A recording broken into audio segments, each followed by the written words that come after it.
brought to you by Silver Pumps.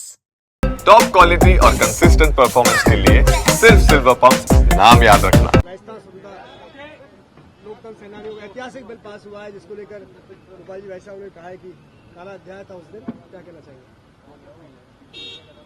25 जून 1975 भारत के इतिहास में काले दिवस के रूप में मनाया जाता है। उस समय तत्कालीन सरकार और प्रधानमंत्री स्वर्गीय श्रीमती इंदिरा गांधी के निर्वाचन को इलाहाबाद उच्च न्यायालय द्वारा शून्य घोषित कर दिया था और शून्य घोषित करने के बाद माननीय उच्च न्यायालय के निर्णय के विरोध में एक साजिश रची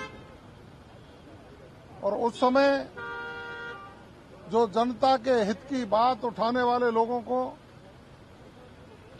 लोकतंत्र की रक्षा करने वाले लोगों को जेलों में डालकर यातनाएं दी गईं। एक नसबंदी का अभियान चलाया गया। जेल में जाने वाले लोग सरकार की यातनाओं के प्रताड़ित हुए। अखबारों पर पाबंदियां लगाई गई। आपातकाल घोषित कर दिया गया। उसके विरोध में जनहित में जो आवाज उठाने वाले लोग थे 17 महीने जेल में रहे। राजस्थान की सरकार आदरणीय माननीय मुख्यमंत्री भजनलाल शर्मा जी का हम आभार व्यक्त करेंगे, धन्यवाद ज्ञापित करेंगे। कुछ आपातकाल के दौरान कांग्रेस की सरकार के द्वारा लोकतंत्र के सेनानियों को जो बंद किया गया था, उनमें स्टूडेंट्स भी थे, व्यापारी थे, किसान थे, वकील थे, डॉक्टर थे।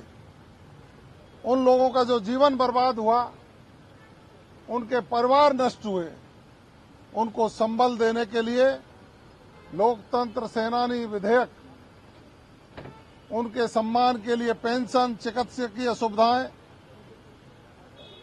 आवागमन ट्रांसपोर्टेशन हेतु सुविधाएं और अन्य सुविधाएं देने का उनको और उनके परिवार को, यदि पति लोकतंत्र सेनानी था और किसी कारणवश इस दुनिया में नहीं है, तो उसकी पत्नी को, और पत्नी स्वतंत्र लोकतंत्र सेनानी थी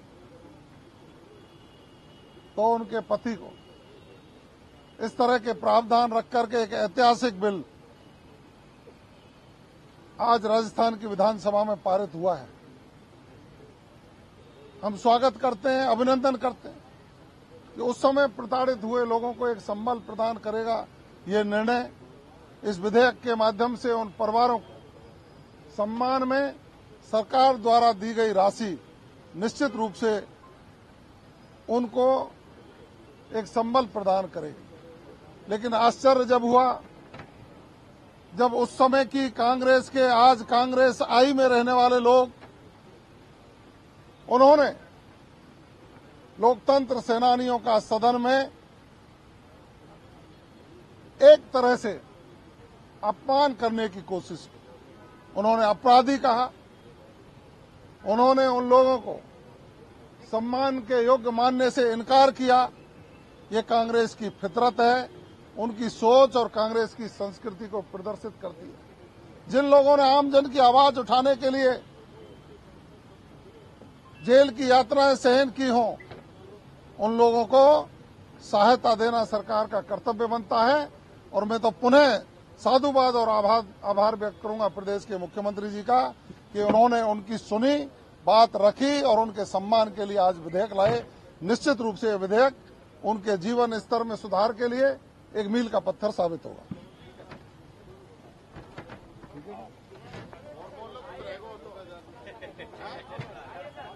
दो घोड़े और दे, चलो आप बोलेंगे। सुनो, आप बोलोगे फिर उसके बाद मैं सोचा आप मैच बत्ते पे बोलोगे पुलिस के उस पे। आप आ जाते तो आपको भी राज्यपाल बनवा देते हम। ना राज्यपाल अभी बोल दो आगे मौका है सीधा। आजीवन व्यवस्था करने का मेरा अब एक दिन चलेगा वो जितना बोलना है और बोल दो। आज ये सरकार मीसाबंदियों को फायदा देने के लिए बिल लेके आई है, जिसका क्योंकि हर बार पिछली बार जब इनकी सरकार थी जब भी ये लोग इस बिल को लेके आए थे। आज जरूरत किन बातों की है और किस तरफ आप लोग जा रहे हो। आप सिर्फ उनको इसलिए ये फायदा देना चाहते हो, राजस्थान की जनता का पैसा है ये जो आप अपने कार्यकर्ताओं में बांटना चाहते हो, अपनी पार्टी के लोगों को बांटना चाहते हो। और आज बड़ा अचंभित करने वाला दृश्य था कि ये लोग लोकतंत्र के सेनानी नाम दे दिया मीसाबंदियों का, और कई तो जोश जोश में स्वतंत्रता सेनानी बोल गए। कहां स्वतंत्रता सेनानी जिन्होंने इस देश को आजादी दिलाई, और कहां ये लोग जिसकी तुलना नहीं हो सकती। वो आज उन लोगों के बारे में बोल रहे जिन लोगों ने अपना सब कुछ इस देश के नाम किया। पंडित नेहरू जी, महात्मा गांधी जी, इंदिरा गांधी जी ने देश के लिए सब कुछ किया। आज ये उन पे उंगली उठा रहे हैं। कोई एक भी गंभीर बात नहीं बोल पाए सिवाय आरोप लगाने के लिए, अपनी भड़ास निकालने के लिए। आज जरूरत थी किसान आंदोलन में जो किसान शहीद हुए हैं उनके परिवारों को देते आप। रावला, गढ़साना, गुर्जर आंदोलन के अंदर जो लोग शहीद हो गए, इस सरकार की गोलियों का शिकार हो गए, उस परिवार के बच्चों को आप मदद करते, समझ में आता। पुलिस जिसने होली का बहिष्कार कर दिया, होली नहीं मना पाई, उसका मैस बत्ता, उसके प्रमोशन की बात थी, वो तो नहीं कर रहे हो। लेकिन मीसाबंदियों को लोकतंत्र का सेनानी नाम देके हजारों रुपए उनकी पेंशन, उनकी रोडवेज की सुविधा, उनकी मेडिकल की सुविधा। अरे भाई, मेडिकल की सुविधा तो हमने इतनी अच्छी दी थी, 25 लाख रुपए तक का चिरंजीवी बीमा था, उसी को अच्छा से चला देते तो आप सब उसी में कवर हो जाते, आपको जरूरत ही नहीं पड़ती, दिक्कत ही नहीं आती। ट्रांसपोर्टेशन की सुविधा दे रहे हैं। सुबह मैंने क्वेश्चन पूछा था तो मंत्री जवाब ही नहीं दे पाए कि पिछले बजट में जो बसों के खरीदने की बात थी वो कब तक खरीदेंगे, वो ही पूरी नहीं हो रही।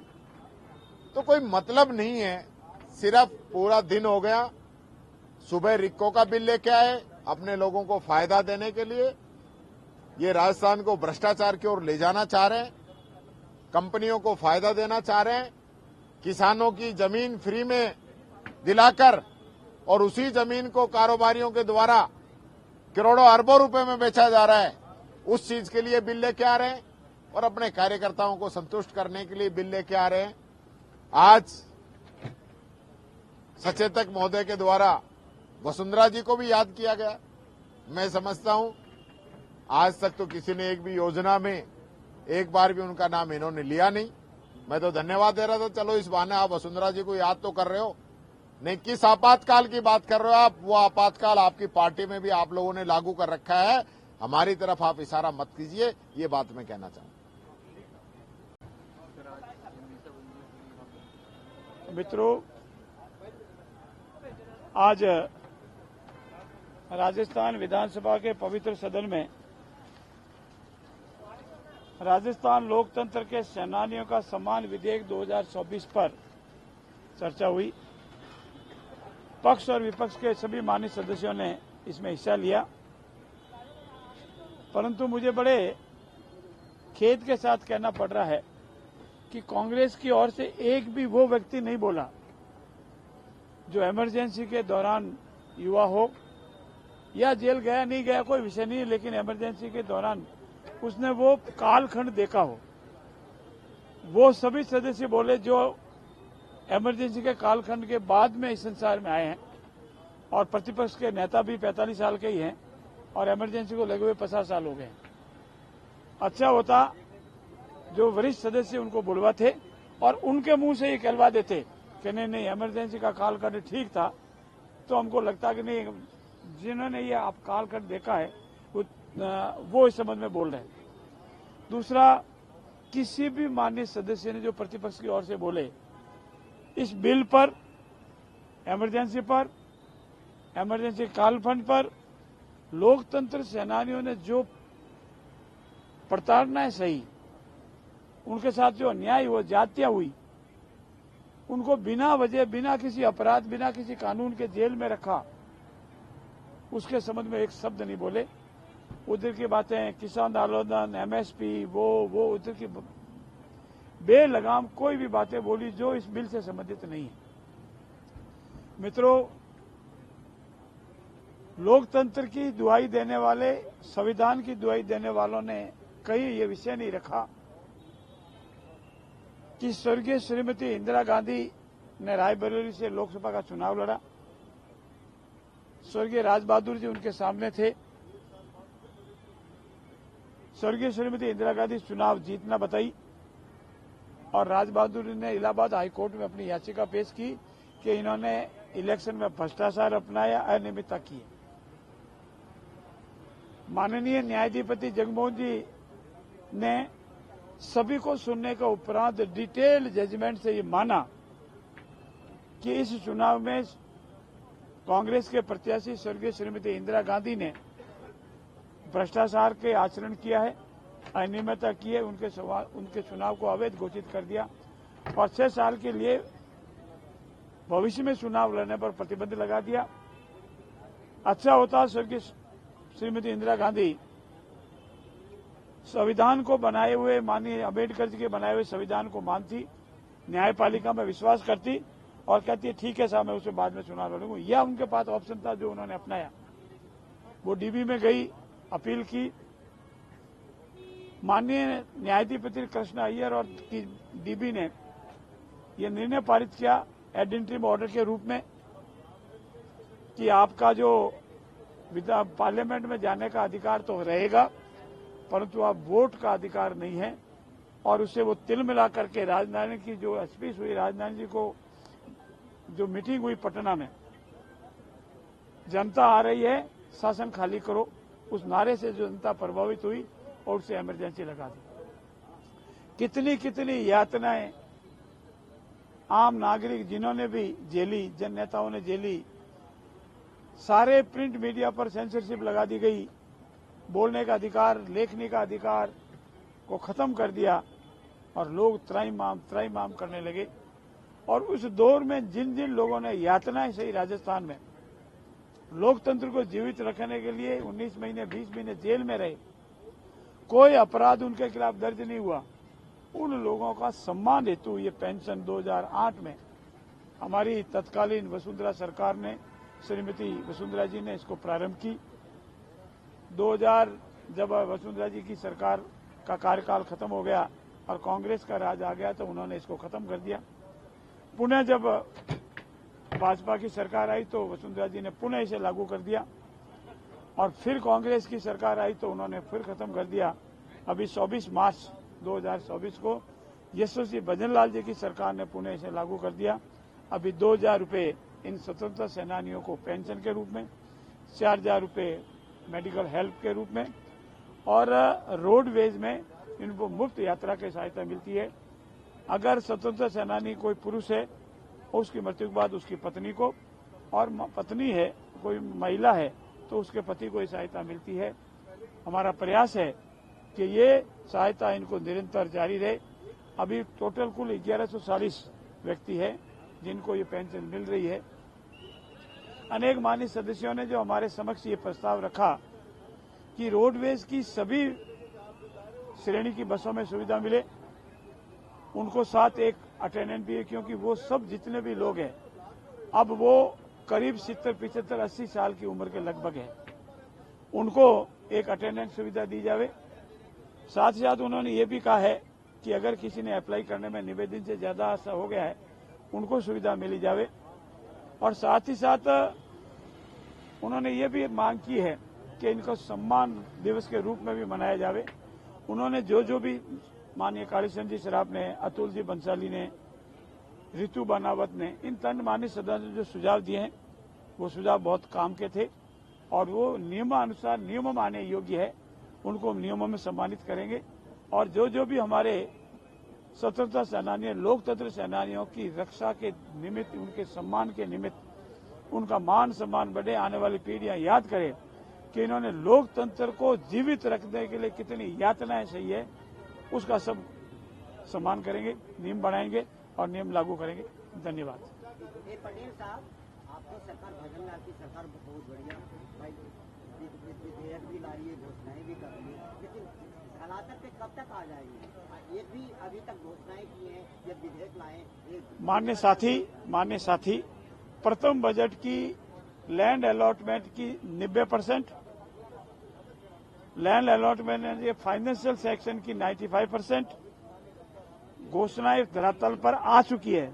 आप सुनिए और लिखिए। मेरे यहाँ महाविद्यालय की घोषणा हुई, महाविद्यालय शुरू हो गया। मेरे यहाँ ट्रॉमा सैटेलाइट हॉस्पिटल की घोषणा हुई, सैटेलाइट हॉस्पिटल शुरू हो गया। मेरे यहाँ तहसील की घोषणा हुई, तहसील शुरू हो गई।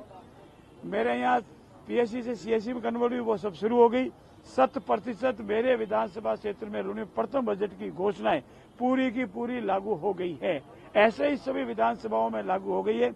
इसलिए आपका ये कथन, ये आपका ये विचार, ये आपका ये वहम कि धरातल पर नहीं आ रही है, ये भजनलाल सरकार है जो घोषणाएं की है 100% धरातल पर उतारने का प्रयास कर रही है और उतारेगी। धन्यवाद।